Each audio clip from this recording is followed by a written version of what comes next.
It's the best way to start your NFL Sunday. Welcome everybody back to Sunday Morning Slants. I'm your host Matt Watson, joined alongside Kyle and Mason. How are we tonight, gentlemen? Pretty good. Another good week. Another great week of NFL football has come and gone. We're about a quarter through the season. I know there's only 17. Well, there's 18 weeks, I guess, but 17 games. They kind of fucked all that up. But we're about a quarter way through the season. So we're going to be talking about what we saw in week 4, as well as giving a little bit of a preview for week 5. So like we have been doing, I'm going to go around asking the guys to kind of just break down a game that they watch over the weekend, some of their takeaways, and kind of how that might influence the rest of the season. And so tonight, Kyle, I'm going to start with you. What game did you watch over the weekend, and what were the takeaways?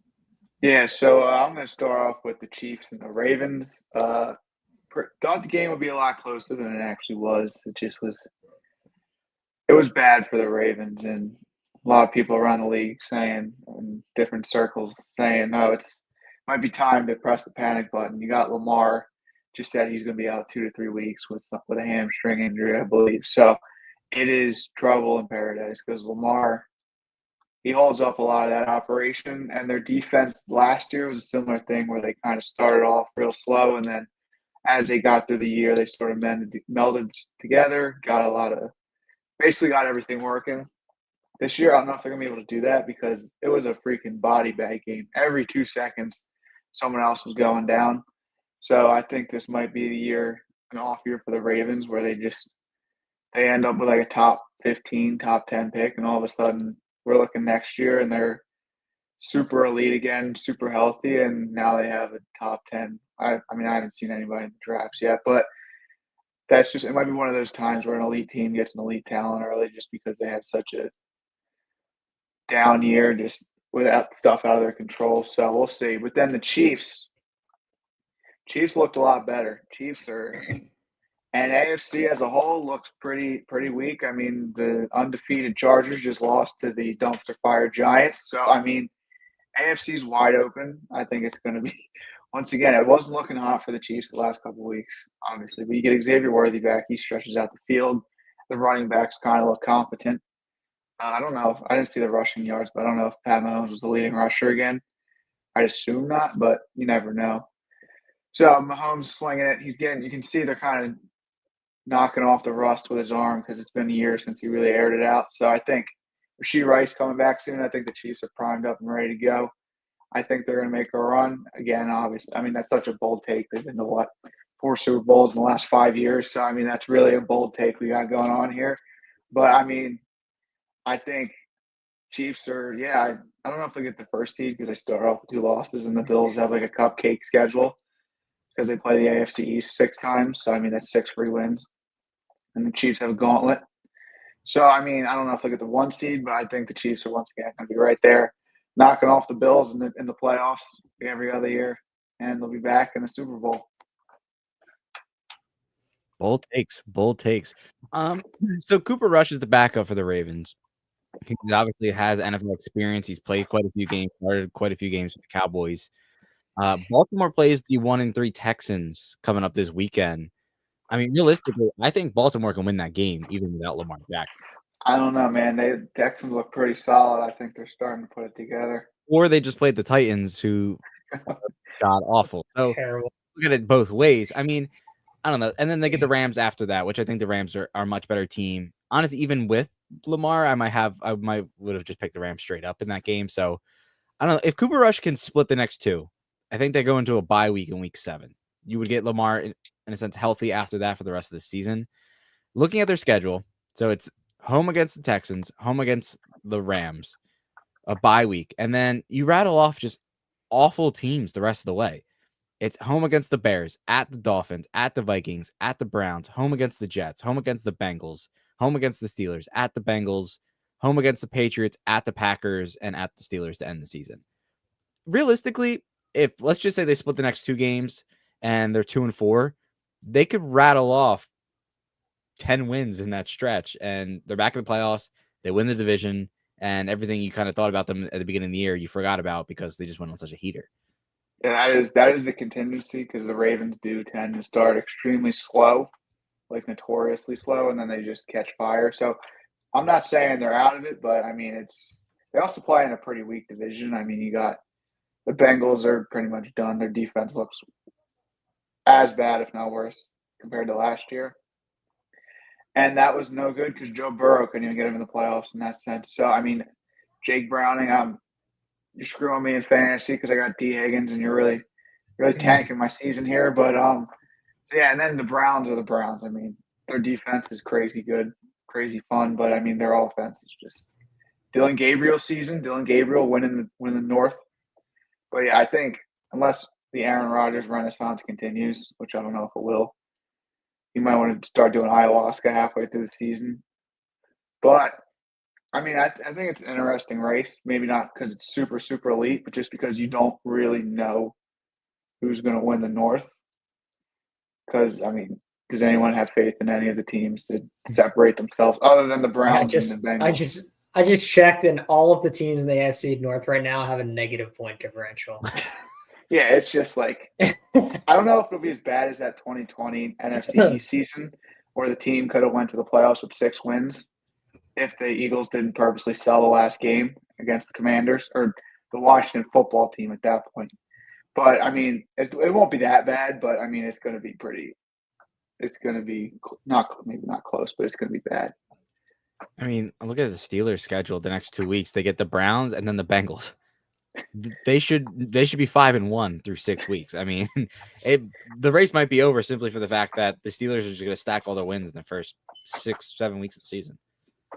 Dude, it's AFC. It's interesting. We'll say that, but I mean, for pure skill wise and talent wise, no, it's not. But yeah, it's between the Steelers and the Ravens, but like they don't really play anybody. I mean, the Steelers got to play the Chargers, Colts, Bills, Lions, so they got some tough ones. But like, yeah, it's because the division's so bad. They have so many free games. So, what do you think? I think the Browns actually have Aaron Rodgers in hell. Yeah, you think they're gonna shut him down? They're gonna show Myles Garrett's gonna freaking break him over his knee like Bane. Are you taking the Browns to upset the Steelers this week? No. Well, maybe Dylan Gabriel. He's starting this week. Yeah. So yeah, I am. Some Shador. I am. They're gonna win. Damn, Wait, Kyle's taking the Browns. Did the Steelers have? Okay, they have a bye. That's why I was confused. Okay, yeah, that game isn't this week. That's next week. The next week, Browns are winning. Yeah, hold on, that changes things because then they'll have a week. Probably because the overseas thing, they got the early bye. Yeah, that makes sense. ESPN's schedule wasn't showing a bye week; they just showed the next game. Shout out to ESPN for being trash. So unless maybe Shador starts that game, and either way, I think the Browns win. I think they're gonna take one. The Browns got the Vikings this week, so they're gonna have once in hell. Dylan Gabriel's going to do so bad they're going to put Shador in. The Vikings defense is something else. But all right, yeah, I guess we'll see how well not only the Ravens and the Chiefs will shake out, but the Cleveland Browns as well. So all right, Mason, I'll throw it over to you. Which game did you watch this weekend, and what were some of your takeaways from that matchup? All right, so as one of our resident Homer Eagles fans, I figured I would touch on this one. It's another tale of two halves for the Birds. And this one leaves a little bit more of a sour taste in your mouth. I mean, they pulled it out against the Rams, and you kind of felt good coming after that game. Maybe they were starting to put it together. And this game was the exact opposite. It seemed like they carried that momentum, especially with some help with special teams to start this game, and it seemed like they had everything clicking. And then all of a sudden, they went into AC in Tampa, I guess, and came back out and weren't adjusted to the heat again. And I mean, Jalen Hurts didn't complete a pass in the second half. Started 15 of 16, and then went 0 for whatever that is, 8 in the second half. I mean, I think my fraud meter is a little bit up on the Eagles. It's a little bit like last year, and I know, like, to me, I heard the comparisons to the Chiefs or the Eagles are the Chiefs of last year. They just kept winning all these close games, and nobody really believed in them. And obviously the Chiefs ended up making it to the Super Bowl where they got smacked around. I didn't really believe it after last week just because of the way that they came back. It never really felt like the Chiefs had that last year. Like they were either just like playing from ahead or they never really had to dig themselves out of a hole like that. I mean, I'm not tracking Chiefs games that closely, but I can't remember anything that big. The biggest win I remember from their season last year was when the Broncos missed that field goal or the blocked field goal to end the game. Yeah.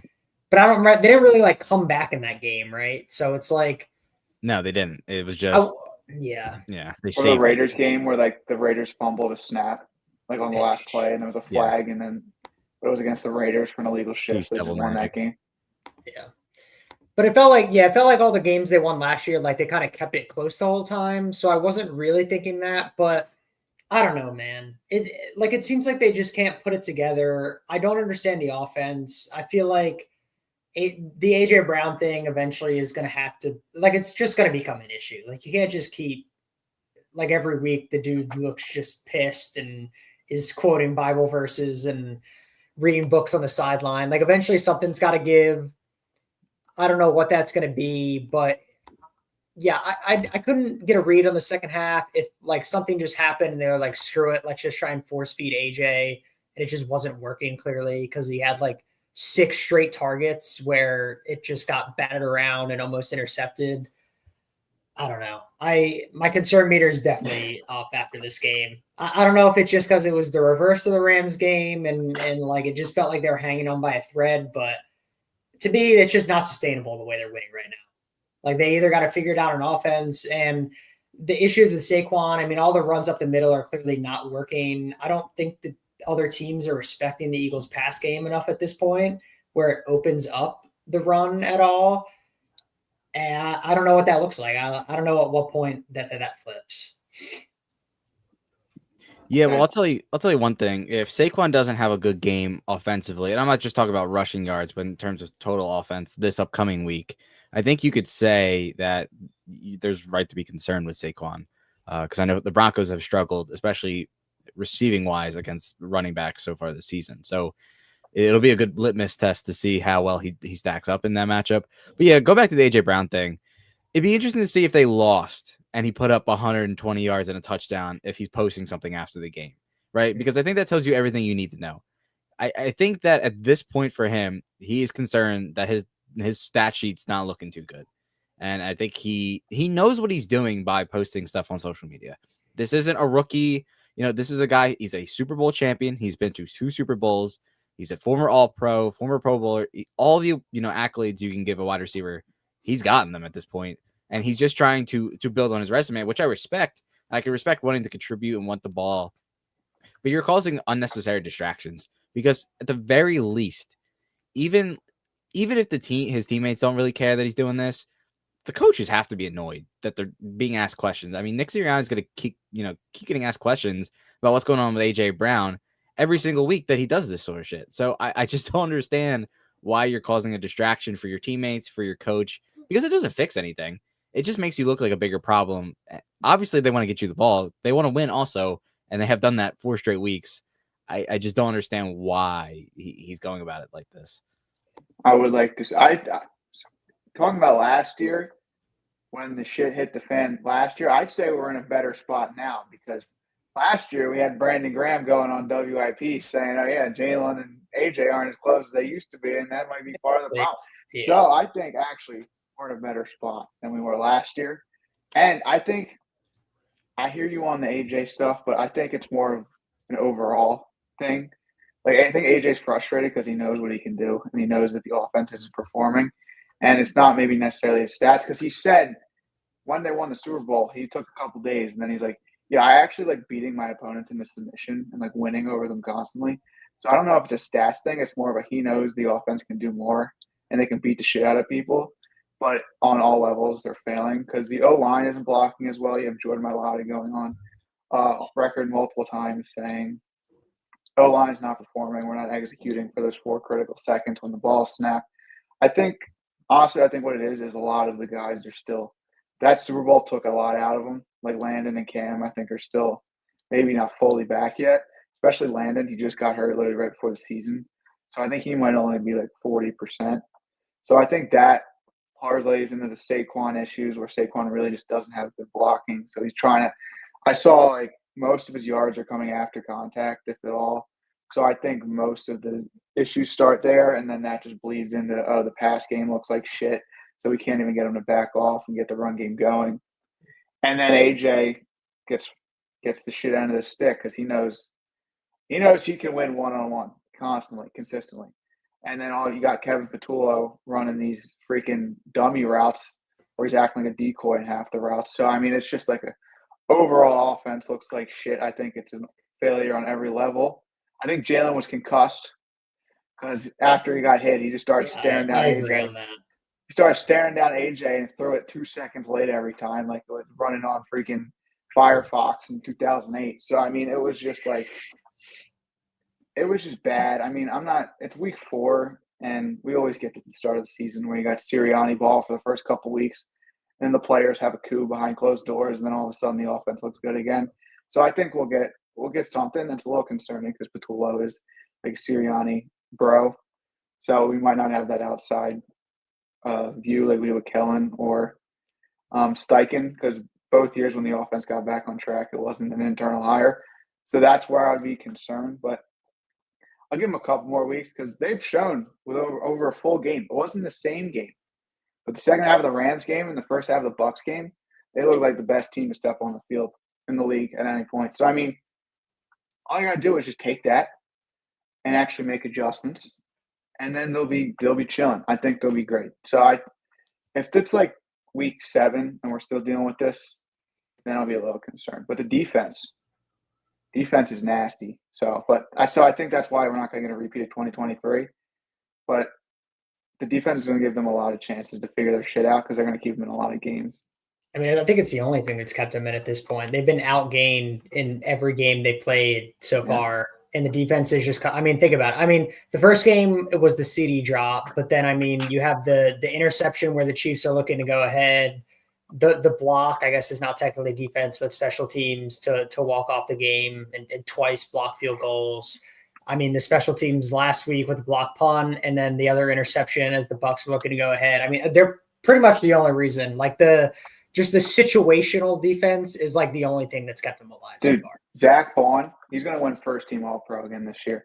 And he's going to be the 14th guy to do it ever as a linebacker. And then you got Cooper DeJean and Quignon locking down. So, I mean, yeah, their defense is just going to get better and better through the year because they're all young.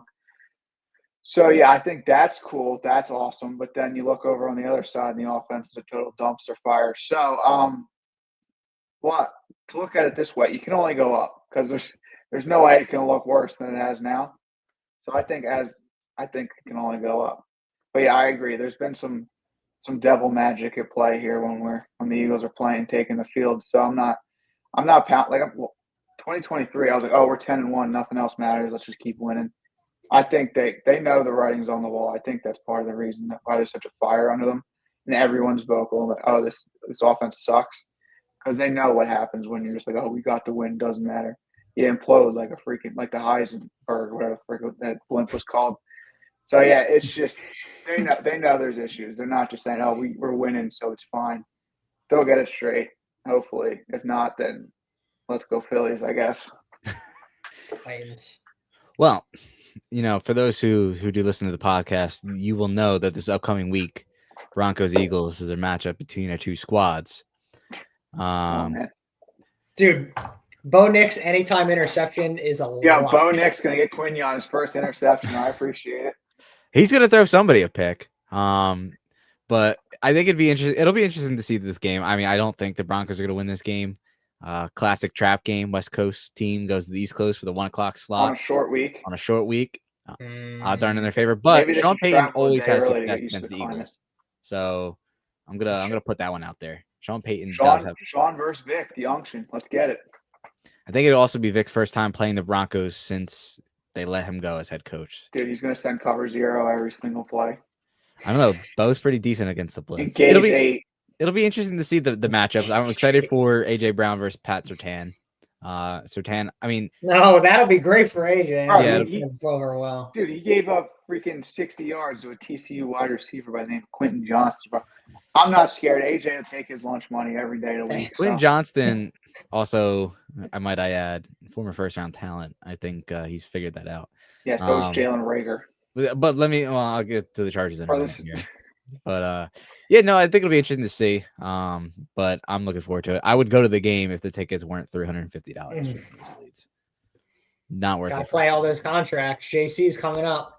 Gotta pay him out. JC's freaking playing himself out of the heavy contract. He keeps freaking getting penalties every week. We can take AJ Brown's money when they trade him. No, he's not getting traded. It's like a 90 mil dead cap, dude. He's That means nothing in today's NFL. Yes, it does. 90 mil. You got to spread that shit out. They're already spread out thin, dude.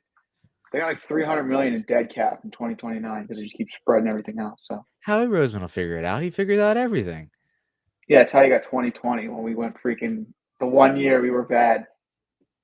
Horrible. Well, all things must come to an end. Horrible. At some point, but all right, yeah. So kind of like I just referenced, the game I'm going to talk about is the Giants and the Chargers. The 3-0 Los Angeles Chargers went to MetLife and lost to Jackson Dart in his first career start. Absolutely embarrassing for the Chargers. And this comes after an episode where, I was finally like, you know what? Maybe it's time for me to give the Chargers their due, because I really have never respected the Chargers football program. They just always find a way to screw things up. And I think this is just a classic example of them overlooking a far worse opponent. The Chargers should be 4-0 right now. They should have been able to walk into MetLife and just toy with the Giants and pick up a victory. And they were unable to do so. Kind of opening the door back up a little bit, because now the Chiefs are just the game behind. I know they have the head-to-head matchup, but they're going to play again later in the year. Would not shock me if they split. So in an opportunity to get up in the division, they're unable to pick up a win. And the Giants didn't play well at all. I mean, Jackson Dart had 89 passing yards, and they still were able to beat the Chargers. And the main reason why the Chargers lost is because Justin Herbert kind of regressed back to Justin Herbert like we've seen in the past. He threw 2 interceptions. We talked before the season about how the Chargers wouldn't make him the vocal point of the offense. We were wrong in that prediction, because he's come out slinging every single week. And this was the first week where he makes a couple mistakes and he allows a bad team back in it. And I don't know if this is just one blip on the radar, or if this is just a little bit of a regression to the mean. Now the teams have some tape on the Chargers. They understand what they're looking to do. And they kind of have maybe figured out a little bit, because the Giants defense was supposed to be good heading into the season. Like, they have an elite defensive line. Kyle described it all on that one episode of Slants. Monsters. And they haven't shown up. I mean, Dak threw for like 400 yards against them. Every team's been able to move a ball against them except for the Chargers. They were able to force the 2 turnovers against Herbert. I don't understand how the Chargers could possibly lose this game, but they did. And not to mention, on the other side of the ball, the Giants lose Malik Neighbors for the rest of the season with a torn ACL. MetLife once again takes another ACL from a promising young player. That's what it really was. It was the sacrifice. They sacrificed Malik Neighbors to get Jackson Dart his only win of the season. So congratulations to the football gods. You got another one. If I'm Malik Neighbors, I'm never playing for the Giants again. I'm requesting a trade after I rehab my ACL. I'm not playing on that field, and I'm not playing in another offense with a bad quarterback.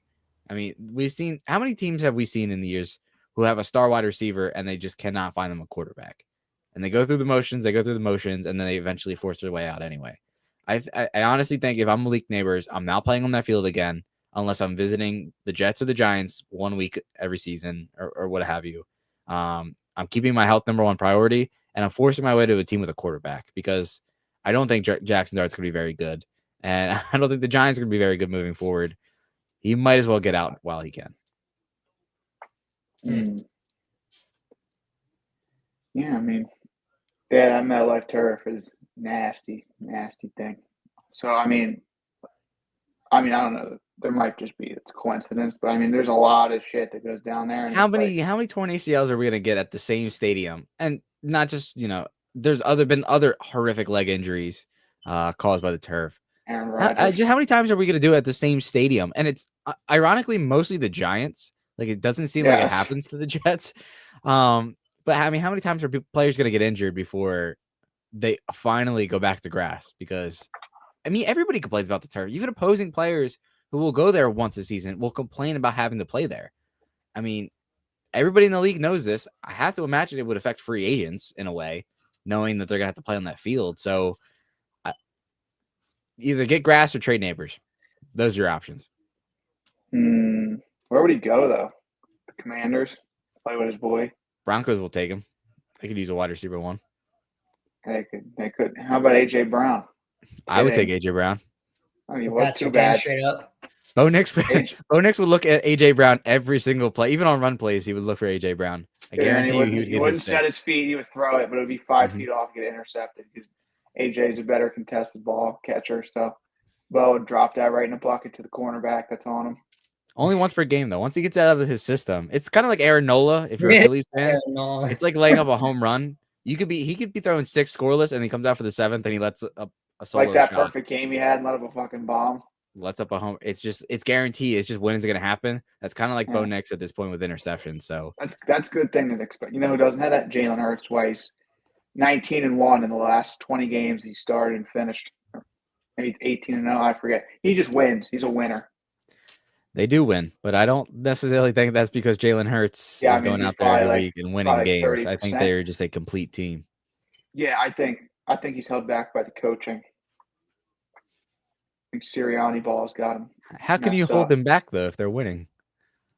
Because they look like shit. Because Sirianni decides we're just going to not make mistakes. So we're going to run the same vanilla offense that a third grader could run. And then we're just not going to have any turnovers because we throw the ball 3 feet when they're wide open. We're not going to scheme any wide receivers open. So we're just going to take 3 and outs, give it back to the defense. And then the defense bails us out because we got Zach Bond, who's a monster, perusing through. We got Jahad Campbell. Our D-line isn't the best right now, but, you know. So, yeah, whatever. We keep winning, so I guess it's fine. But we could be the Jets, so I guess. You could always be the Jets. We so. just won a Super Bowl. Stinker. I think the last time we played the Broncos was what is it? What did we play? It was when Devontae Moss Pat Surtain, wasn't it? Oh yeah. It I was thinking about the one before that. I think that was Did the Super Jalen Bowl even year. finish that game, or did they beat him so bad that they sat him in the fourth quarter? That I don't remember. I I thought the last one was closer. Let's see. 2021, we won 30-13. The one I was thinking of was that was the 51-23 back in 2017 when Wentz I remember that. Yeah, Brock Osweiler started that game, if I remember correctly. Probably. Good old Brock. Out.